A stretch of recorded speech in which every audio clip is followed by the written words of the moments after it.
1장 1절에서 14절 한 절씩 교도하겠습니다. 제가 먼저 읽겠습니다. 산발락과 도비아와 아라비아 사람 게셈과 그 나머지 우리의 원수들이 내가 성벽을 건축하여 허물어진 틈을 남기지 아니하였다 함을 들었는데 그때는 내가 아직 성문에 문짝을 달지 못한 때였더라. 산발락과 게셈이 내게 사람을 보내어 이르기를 오라 우리가 오노 평지 한 촌에서 서로 만나자 하니 실상은 나를 해하고자 함이었더라. 내가 곧 그들에게 사자들을 보내어 이르기를 내가 이제 큰 역사를 하니 내려가지 못하겠노라. 어찌하여 역사를 중지하게 하고 너희에게로 내려가겠느냐 하매 그들이 4번이나 이같이 내게 사람을 보내되 나는 꼭 같이 대답하였더니 산발락이 5번째는 그 종자의 손에 봉하지 않은 편지를 들려 내게 보냈는데 이르기를 이방 중에도 소문이 있고 가스문도 말하기를 너와 유다 사람들이 모반하려 하여 성벽을 건축한다 하니 내가 그 말과 같이 왕이 되려 하는도다. 또 내가 선지자를 세워 예루살렘에서 너를 들어 선전하기를 유다의 왕이 있다 하게 하였으니 지금 이 말이 왕에게 들릴지라. 그런즉 너는 이제 오라 함께 의논하자 하였기로 그러네요. 그에게 이르기를 내가 말한 바 이런 일은 없는 일이요 내 마음에서 지혜는 것이다 하였나니 이는 그들이 다 우리를 두렵게 하고자 하여 말하기를 그들의 손이 피곤하여 역사를 중지하고 이루지 못하리라 함이라. 이제 내 손을 힘있게 하옵소서 하였노라. 진짜 드랄랴의 아들 스마야가 돈불출하고 내가 그 집에 가니 그가 이르기를 그들이 너를 죽이러 올 터이니 우리가 하나님의 전으로 가서 외소 안에 머물고 그 문을 닫자. 저들이 반드시 밤에 와서 너를 죽이리라 하기로 내가 이르기를 나 같은 자가 어찌 도망하며 나 같은 몸이면 누가 외소에 들어가서 생명을 보존하겠느냐. 나는 들어가지 않겠노라 하고 깨달은즉 그는 하나님께서 보내신 바가 아니라 도비아와 산발락에게 뇌물을 받고 내게 이런 예언을 함이라. 그들이 뇌물을 준 까닭은 나를 두렵게 하고 이렇게 함으로 범죄하게 하고 악한 말을 지어 나를 비방하려 함이었느니라. 내 하나님이여 도비아와 산발락과 여선지 노아다와 그 남은 선지자들 곧 나를 두렵게 하고자 한 자들을 소행을 기억하옵소서 하였노라. 아멘. 이 시간에는 본문 말씀 가지고 사명과 말씀으로 이기는 믿음이라는 제목으로 은혜를 나누려고 합니다. 우리는 어제 느헤미야 5장에서 부자들이 높은 이자를 가지고 자신들의 이익을 챙기다가 느헤미야에게 발각되어서 공개적으로 질타를 받고 돌이키는 그런 이야기를 살펴보았습니다. 이처럼 외부의 적과 내부의 적을 지혜롭게 잘 대처한 느헤미야는 이제 시간이 조금 더 지나서 성벽 재건을 계속 진행해서 나갑니다. 그리고 드디어 오늘 6장에서 1절에 보니까 성벽을 건축하여 허물어진 틈을 남기지 아니하였다라는 소문이 이제 대적들에게도 들릴 만큼 성벽 재건의 완공을 목전에 두고 있었죠. 물론 오늘 1절에 보니까 문짝을 달지 못한 때였더라라는 단서로서 아직 완공이 된 것은 아닙니다. 그런데 이렇게 성벽 완공의 막바지가 되자 대적들의 방해도 더 강력해지는 것을 볼 수 있습니다. 그래서 오늘 이 시간에는 이 대적들의 마지막 발악과 같은 그런 방해와 그것을 대처하는 느헤미야의 이런 지혜로운 자세를 살펴보면서 오늘 우리에게 주신 하나님의 교훈을 좀 살펴보려고 합니다. 먼저 2절에서 4절 말씀에 보면 이 대적들이 오노 평지에서 만나자라고 이렇게 요구를 하는데 오노 평지는 이 유다와 사마리아의 적정지, 인접국입니다. 그래서 어떻게 보면 사마리아로 나오라고 하면 나오지 않을 거니까 유다의 끝부분까지 이렇게 이 대적들이 유인을 하는 거죠. 그렇게 조금이라도 예루살렘에서 멀리 떨어지기를 바라면서 느헤미야가 그곳으로 오노 평지로 오기를 4번이나 요청했는데 느헤미야는 거절하죠. 4번이나 요청했다는 말은 우리 주일에도 말씀드렸지만 3번이 거의 최고로 강조하는 그런 거였다면 4번을 요청했다라는 엄청나게 요구를 했다라는 말이 되겠죠. 이에 대해서 3절에 느헤미야는 큰 역사를 하니 내려가지 못하겠노라. 어찌하여 역사를 중지하고 너희에게로 내려가겠느냐라고 대답했습니다. 그런데 대적들은 끈질기게도 포기하지 않고 4번이나 느헤미야를 찾아왔고 느헤미야도 끝까지 4번을 거절하면서 이들에게 넘어가지 않습니다.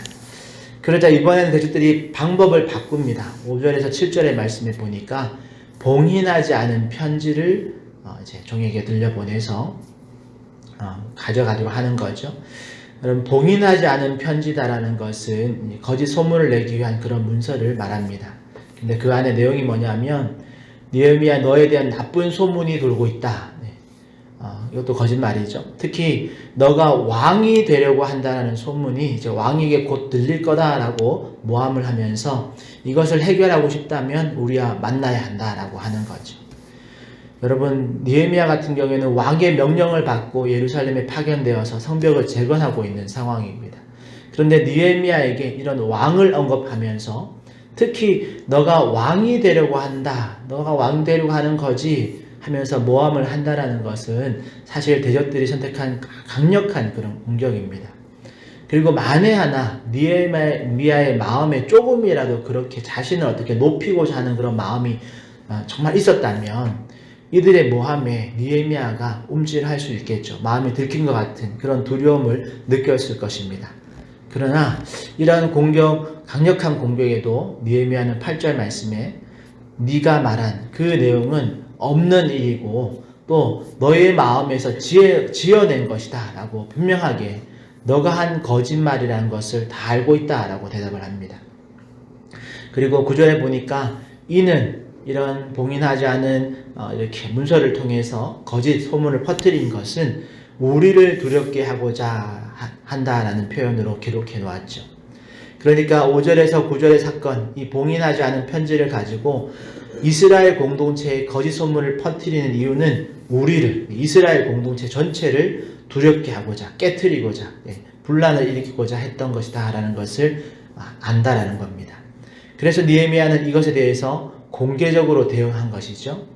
너가 한 말이, 너가 한 바, 이런 일은 없는 일이고 너의 마음에서 지어내온 것이다 라는 것을 공개적으로 이스라엘 백성들에게도 알렸다라는 겁니다. 그러니 느헤미야의 이런 지혜로운 대처로 공동체에 자칫 두려움이 퍼질 수도 있는 그런 상황에서 이것은 대적들의 거짓 모함이다라는 것을 확인시킴으로써 이 일을 일단락시킵니다. 여러분, 때때로 사단은 이런 방식으로도 공동체에 두려움을 주고 또 헛소문을 가지고 우리를 흔들 때가 있습니다. 그럴 때 너무 또 격하게 반응할 필요 없겠지만 아닌 것은 거짓에 대해서는 분명히 이게 공식적인 입장을 밝혀서라도 그것은 잘못된 것이다, 그것은 것이다 라는 이런 지혜로운 이런 공식적인 밝힘이 필요할 때가 있죠. 물론 우리가 앞서서 언급했듯이 느헤미야의 마음에 조금이라도 이런 높아지고자 하는 그런 욕심이 있었다면 이렇게도 못했을 겁니다. 하지만 느헤미야 안에는 그런 조금이라도 높아지고자 하는 마음이 없었고 그러기에 이런 일에 대해서 단호하게 반응할 수 있었던 거죠. 공식적으로 그것을 반응할 수 있었던 거죠. 그러니 오늘 우리도 어떤 문제 앞에서 우리의 마음이 정직하다면, 그래서 조금의 여지도 없는 그런 입장이, 분명한 입장이 있다면 우리가 얼마든지 당당하게 우리의 진심을 드러낼 수 있어야 합니다. 그럴 때 거짓은 드러나게 되어 있고 또 어둠은 물러가게 되어 있음을 기억하시기를 바랍니다. 자, 그렇게 하자 대적들이 마지막 카드를 이제 꺼내 드는데요. 어떤 방법을 선택했냐면 느헤미야 개인을 불러내려고 해도 안 되고 또 거짓 소문을 통해서 공동체를 흔들려고 해도 안 되니까 이제는 10절에 보니까 느헤미야의 동료인 스마야를 매수를 합니다. 스마야 같은 경우에는 그 출신이 정확하게 언급되어 있지는 않지만 그 내용을 보니까 성전에 드나들 수 있는 제사장이었던 것 같고 또 하나님의 메시지를 전달하는 그런 선지자와 같은 역할을 했던 인물입니다. 그러니까 느헤미야에게 아주 중요한 인물인 거죠. 그런데 그가 대적들에게 매수를 당합니다. 이 본문을 읽다가 어떻게 선지자 또 제사장 같은 인물이 매수를 당할 수 있는가 라고 놀랄 수도 있고 또 정말 대적들이 끈질기게 끝까지 발악을 하는구나 라고 그런 생각을 할 수도 있습니다. 그런데 또 생각해보면 여러분, 세상에는 이런 일들이 비일비재한 거죠. 사탄은 언제든지 우리를 넘어뜨리려고 온갖 방법을 다 사용할 수 있는 그런 존재이기 때문에 하나님의 사람이라도 유혹해서 악의 종으로 사용하려고 할 때가 있죠. 그리고 우리도 인간인지라 우리가 조금만 틈을 내주면 제사장이든 선지자든 사탄에게 놀아날 수 있다라는 것. 그러니까 어떻게 제사장이, 어떻게 선지자가 그럴 수 있느냐라고 여러분 너무 놀랄 일은 아니고, 그럴수록 우리가 사탄의 계략이 그만큼 집요하고 인간의 연약함이 그만큼 연약하구나라는 것을 기억하면서 우리 각자가 사탄에게 놀아나지 않도록 스스로 틈을 보이지 말아야 할 것입니다. 다시 본문으로 돌아와서 제사장이자 선지자인 이 스마야의 경고가 무엇인가 생각해보면 스마야가 이렇게 말하죠. 오늘 밤 대적들이 너를 죽이려고 올 텐데 그러니까 나랑 성전 외소에 들어가서 숨어 있자라는 요구였습니다. 사실 이번 건 저도 한번 상상을 해보면 이런 말을 듣고 헛소리다고 생각하면서 그냥 넘기기 어려운 공격이었습니다. 여러분 상상해 보십시오. 예를 들어 오늘날로 말하면 우리 개인에게 적용해 본다면 어떤 기도 많이 하는 어떤 목사님이나 권사님이 집사님, 목사님 오늘 저녁에 위험한 일이 벌어질지도 모르니까 나랑 어디 좀 숨어 있읍시다 라고 한다면, 아니 그냥 위험한 일 정도가 아니라 오늘 본문의 말씀에 보니까 오늘 밤에 당장 당신을 죽이려고 하는 사람들이 당신을 찾아올 테니까 안전한 곳에 숨어 있으라고 한다면, 여러분 우리 중에 어떤 사람이 그날 밤 그냥 마음 편하게 자기 집에서 잘 사람이 몇 명이나 되겠습니까? 그만큼 이들의 공격이 이 느헤미야의 개인에게 또 신상에 또 두려움을 주는 그런 말로서 또 정말 친한 또 유력한 그런 측근의 말을 통해서 위험을 가하는 그런 두려움을 주는 그런 말로 유혹을 했던 거죠. 그런데 다행스럽게도 느헤미야는 이 스마야의 메시지에서 하나님의 뜻이 아닌 흔적들을 잘 분별해냅니다.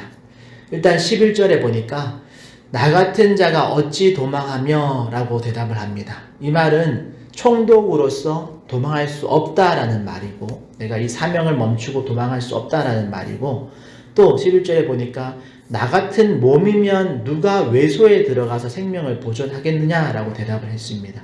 이 말은 여러분 하나님의 법 안에서 성소를 드나들 수 있었던 그런 그 인물들은 레위인이나 제사장들만 이렇게 자유롭게 드나들 수 있었습니다. 그런데 나 같은 일반인이, 느헤미야 같은 일반인인 총독이라는 직함을 가지고 뭐 그런 것들로 할 수 없는 거죠. 그러니까 나 같은 일반인이 성소에 들어가서 거기에 피한들 생명을 보존하겠느냐라는 말이죠. 그러니 만약 이 스마야의 이 말만 듣고 느헤미야가 스마야와 함께 외소에 들어갔었다면 13절의 내용처럼 대적들은 아마 느헤미야를 향해서 겁쟁이다라고 조롱하고, 또 일반인이 성전에 들어간 것을 빌미로 율법을 어긴 범죄자라는 그런 악한 말을 지어서 비방하려고 했을 겁니다. 이렇게 하나님의 계시라고 말하면서 다가오는 그 스마야의 유혹 앞에서 느헤미야는 자신에게 주어진 하나님의 사명과 또 하나님의 말씀에 기록된 그 기준을 근거로 잘 분별함으로써 이 위기를 잘 통과합니다. 그리고 그 위기를 통과하고 보니까 12절에 보니까 깨달은즉, 내가 이 상황을 잘 통과하고 지나고 보니까 조사해 보니까 그는 스마야는 하나님께서 보내신 바가 아니라 뇌물을 받고 이런 예언, 거짓 예언을 합니다 라는 것을 깨달았다는 거죠. 사실 사탄의 이런 계략을 간파하고 분별하여서 넘어지지 않는 것 쉽지 않습니다. 그럼에도 불구하고 이게 완전히 불가능한 것은 아닙니다. 왜냐하면 우리 안에 계신 성령님께서 우리로 하여금 분별력을 주시기 때문이죠. 특히나 나에게 주어진 사명에 대해서 그 사명의 진위의 여부는, 나에게 주신 사명에 대한 진위 여부는 나에게 하나님이 직접 깨닫게 하신다라는 것, 여러분 꼭 기억하시기를 바랍니다. 내 생명이 당장 오늘 밤 위험한데 하나님께서 나 말고 다른 누군가를 통해서 경고하실 이유가 없는 거죠. 나에게 말씀하시면 되는 겁니다. 나에게 말씀해 주시면 되는 거죠. 물론 내가 평소에 기도도 안 하고 하나님과의 관계가 막혀있는 그런 존재라면 하나님이 내게 말씀하셔도 내가 안 들을 테니까 다른 누군가를 통해서 조언하실지는 모르지만, 느헤미야 같은 경우에는 지금 하나님과 잘 소통하고 친밀한 그런 일꾼입니다. 그런 느헤미야에게 하나님이 굳이 다른 사람을 통해서 그 긴급한 소식을 깨닫게 하실 이유가 없다라는 거죠. 그러니 하나님이 내게 주신 사명의 그 진위를 우리가 분별할 때에는 하나님이 내게 직접 그것을 깨닫게 하신다라는 거 여러분 꼭 기억하시고, 또 한 가지 중요한 기준은 하나님의 말씀입니다. 여러분, 느헤미야가 만약 율법, 즉 하나님의 말씀을 평소에 잘 모르고 있었다면, 레위인과 제사장만 드나들 수 있는 성전의 그 일을 느헤미야가 모르고 있었다면 제사장이자 선지자인 스마의 말에 그런가 보다 하고 따라갔을지도 모릅니다. 그러나 느헤미야는 하나님의 그 말씀의 기준을 분명히 알고 있었습니다. 그러니까 우리가 위기의 때에 어떤 메시지가 우리에게 전해질 때 오늘 우리도 느헤미야 같이 말씀을 기준으로 그것을 분별할 수 있어야 합니다. 그러려면 평소에 우리가 하나님의 말씀을 잘 알고 있어야 되겠죠. 물론 우리가 모든 말씀을 완벽하게 알 수는 없겠지만 최소한 뭐가 하나님이 기뻐하시는 일이고 뭐가 하나님이 싫어하시는 일인지는 그 정도의 기준은 알고 있어야 합니다. 그래서 제가 종종 레위기나 신명기의 그런 복과 저주의 장들에 대해서는 꼭 알고 계십시오라고 한 번씩 말씀드리는 거죠. 끝으로 14절에 보니까 이런 대적들과의 대치 상황을 잘 넘긴 느헤미야가 한 기도가 짤막하게 한 절로 기록되어져 있는데요. 재미있는 것은 우리가 5장 끝에서도 느헤미야가 짤막한 기도로 그 한 장을 마무리했었는데, 그때는 느헤미야가 자신이 행한 선행을 하나님 기억해 주십시오. 그리고 내게 은혜를 베풀어 달라고 간구했었습니다. 그런데 오늘 6장에서는 6장의 결론의 이 한 줄 평과 같은 기도는 대적들의 공격을 잘 방어해내고 나서 그 마지막 기도가 어떤 기도를 드리냐면 대적들의 악한 소행을 기억해 주십시오라고 기도합니다. 그리고 그들의 이름 하나하나 불러가면서 이들이 했던 그 악한 소행을 기억해 주십시오라고 기도합니다. 그러니 오늘 우리도 얼마든지 이렇게 기도할 수 있습니다. 하나님 앞에서 우리가 잘한 것에 대해서는 하나님 나 잘했죠? 그러니까 나 잘한 거 기억해 주십시오라고 칭찬해 주십시오라고 기도할 수도 있고, 또는 우리를 방해하는 어떤 악한 무리들을 향해서 얼마든지 하나님, 저 대적들이 하나님의 일을 막고 나를 해하려고 했던 것 기억하셨다가 좀 어떻게 손을 봐주십시오라고 기도해도 괜찮습니다.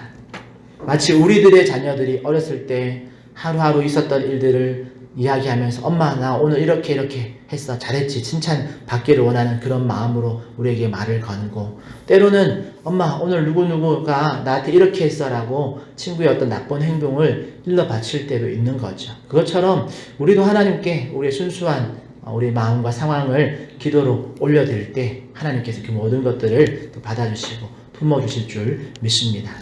그러기에 오늘 말씀을 정리해보면 느헤미야는 맡겨진 사명을 완수해 갈수록 사탄의 공격이 더 집요해지고 강력해진다는 것을 알고 있었습니다.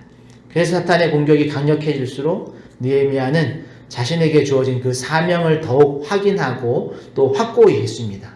이 말은 막 고집을 피우고 아집을 피우란 말이 아닙니다.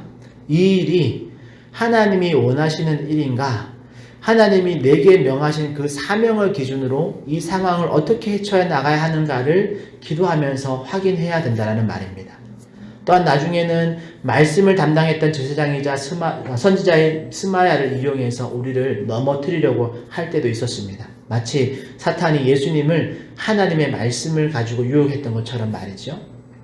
그럴 때 우리가 하나님의 그런 말씀으로, 그런 바른 말씀으로 무장되어 있지 않다면 그 공격을 막아낼 힘이 우리에게 없겠죠. 물론 하나님께서 또 다른 방법으로 우리를 지켜주시겠지만 우리가 해야 할 바는 분명히 있습니다. 그게 무엇이냐면 바로 하나님의 말씀의 기준을 우리가 평소에 잘 익히고 훈련해 두는 일입니다. 여러분, 말씀의 기준으로 하나님이 기뻐하시는 일과 싫어하시는 일을 우리가 분명히 알고 있어야 합니다. 그러기에 사랑하는 성도 여러분, 오늘 우리도 느헤미야와 같이 이런 악한 유혹과 거짓 소문, 나중에는 말씀을 이용해서 우리를 넘어뜨리려고 하는 그런 사단의 계략 앞에서 내게 주어진 사명을 여러분 재확인하시고, 그리고 하나님의 바른 말씀을 붙들고 그 위기를, 또 그 위기의 상황을 지혜롭게 통과해내는 그런 저와 여러분 되시기를 축복합니다. 여러분 지금 당장 우리가 느헤미야처럼 되지 못한다 하더라도 여러분 내게 주어진 이 하루하루의 시간 이런 기회를 가지고 조금씩 더 훈련하면서 건강한 믿음으로 또 더 단단한 믿음으로 나아가는 그런 저와 여러분 되시기를 또 우리 화전 충영교회 되기를 예수님의 이름으로 축복합니다. 기도하겠습니다. 하나님 감사합니다. 오늘 악한 대적들의 마지막 그런 공격 또 집요한 공격 그런 강력한 공격 앞에서 느헤미야가 자신의 사명을 붙들고 또 자신의 사명을 확인하면서 또 하나님의 말씀의 기준을 가지고 분별하며 그 위기 또 그 어려움의 공격들을 잘 통과한 것을 보았습니다. 하나님 소망하기는 우리도 그렇게 우리의 삶 속에서 잘 준비되어지고 훈련되어져서 주님 하나님께서 맡기신 사명을 항상 확인하면서 우리에게 있는 여러 가지 선택지 앞에서 하나님의 뜻을 잘 분별하며 하나님이 기뻐하시는 선택을 하는 우리 한 사람 한 사람 다 되게 하여 주시옵소서. 때로는 사탄이 말씀을 가지고 우리를 혼란스럽게 만들 때도 있습니다. 그럴 때일수록 하나님 우리가 평상시에 읽었던 말씀, 또 암송했던 말씀, 또 묵상했던 그 말씀을 기준으로 우리가 악한 사단의 거짓 모함과 거짓말을 잘 분별할 수 있는 우리 한 사람 한 사람 다 되게 하여 주시옵소서. 그러기 위해서라도 하나님 우리가 말씀을 읽고 또 들을 수 있는 기회가 될 때마다 열심히 우리가 말씀 가까이 하며 하나님의 뜻을 잘 분별할 수 있는 훈련들 또 하나님이 기뻐하시는 것이 무엇인지 또 싫어하는 것이 무엇인지 분명한 기준을 바르게 잘 세워놓을 수 있는 우리 모두가 되게 하여 주시옵소서. 그렇게 우리를 사용하시고 또 오늘도 우리와 함께 하시며 우리를 지키실 것을 믿고 감사하며 예수님의 이름으로 기도합니다. 아멘. 하늘에 계신 우리 아버지여 이름이 거룩히 여김을 받으시오며 나라의 임하옵시며 뜻이 하늘에서 이룬 것 같이 땅에서도 이루어지이다. 오늘날 우리에게 일용할 양식을 주옵시고 우리가 우리에게 죄 지은 자를 사하여 준 것 같이 우리 죄를 사하여 주옵시고 우리를 시험에 들게 하지 마옵시고 다만 악에서 구하옵소서. 대개 나라와 권세와 영광이 아버지께 영원히 있사옵나이다. 아멘. 이 말씀 생각하시면서 우리 오늘 또 살아가는 동안 하나님의 사명 그리고 말씀을 가지고 약한 세대 가운데 분별하며 하나님의 뜻을 이어갈 수 있도록 기도하시고 또 우리 주변에 있는 우리 환우들을 위해서 또 제 연약한 부분들을 가지고 있는 지체들을 위해서 기도해 주시고 연말입니다. 연말 잘 마무리할 수 있도록 또 새로운 한 해를 준비해 갈 수 있도록 우리 여러분 개인 기도 제목 가지고 주님 한번 찾고 통성으로 기도해 나가겠습니다. 주여